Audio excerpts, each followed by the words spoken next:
Welcome everybody to CCTV. My name is Joe Cheney. I'm the Director of Maintenance here at Citrus Connection. Today I'd like to share with you the fleet replacement plan. It's just a high-level overview and will provide you with some general information as to how vehicles are replaced here at Citrus Connection. Vehicle replacement plans need to comply with federal and state regulations for mileage traveled and minimum life in service for each vehicle in the fleet. The following table will demonstrate the expectations for minimum life. Heavy-duty large bus, which is similar to our Gillig 35-footer, is expected to live 12 years, 500,000 miles. The heavy-duty small bus, such as our Eldorado, is expected to live 10 years, 350,000 miles. A medium-duty and purpose-built bus is similar to the Freightliner and is expected to live in 7 years and 200,000 miles.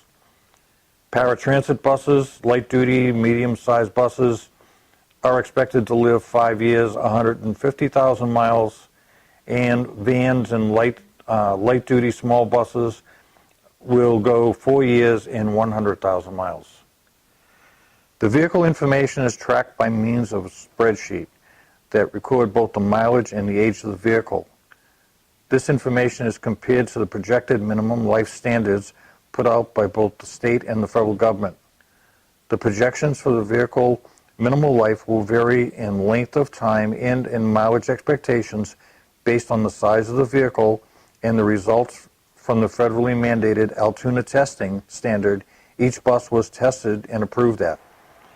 This system of tracking mileage and age of the vehicles, along with the projecting the replacement of the vehicles, was put in place following the failure of the 2014 referendum for the half-cent sales tax to fund transportation.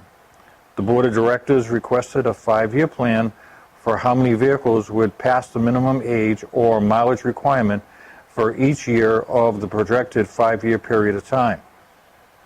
Currently, the combined Lakeland and County fixed route fleet has 38 vehicles to operate a service requiring 32 vehicles, which is a 16% ratio for spares. Additionally, 26% of the fleet meets the minimum requirements for retirement. Currently, the combined Lakeland and County paratransit fleet has 36 vehicles to operate a service requiring 27 vehicles, which is a 25% spare ratio. Additionally, 15 of the 36 vehicles meet the requirement for retirement. Did you know the cost of buying a new 35-foot low-floor fixed-route bus is roughly $460,000? The cost of buying a new paratransit bus is about $120,000. Lakeland receives about $260,000 per year from the federal government to help with the purchase, which is about half the cost of one bus. The county receives about the same as Lakeland. The state and federal government will also assist with the purchase of paratransit buses. We will be receiving enough money to purchase 5 new paratransit buses in 2019. Because the federal and state funding are not enough to keep up with the need for vehicle replacements, we are forced to look at other options for replacing vehicles. Currently, we are in the process of buying new 17-passenger low-floor R-block buses for fixed route service at a cost of $200,000 each, less than half the cost of a new Gillig bus. We have also acquired used buses from Lynx in Orlando and Palmtran in West Palm Beach. The 7 buses from Lynx are all currently in service. We have replaced engines and transmissions in some of these buses. All of the buses receive new seat inserts, new fare collection, a repurposed avail system from a retired bus, repurposed or new video surveillance system, new aluminum wheels, new brakes, steering and suspension parts as needed.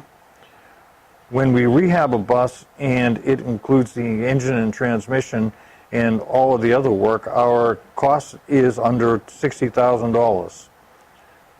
All of the labor is completed with our current maintenance staff. In some cases, We rebuild engines, and in other cases, we have replaced engines. The electronic systems are removed from older buses that are being retired and reinstalled into our current by using our current staff. If we had to pay a vendor to install a new Avail system in a bus, the cost would be over $32,000 per bus. If we purchased a rehab bus from Midwest Bus Incorporated with a new engine, transmission, and all of the work previously described, the cost would be over $250,000 per bus. I'd like to thank Jay Steinbauer, Maintenance Manager, and Billy Gray, Supervisor of Electronics, for their contributions in making the bus rehab program a success in supporting the daily operations. Both of these individuals bring special skills to the job and make a significant difference. I am reminded on a routine basis by vendors we do business with that they do not see the skill level at other properties they service.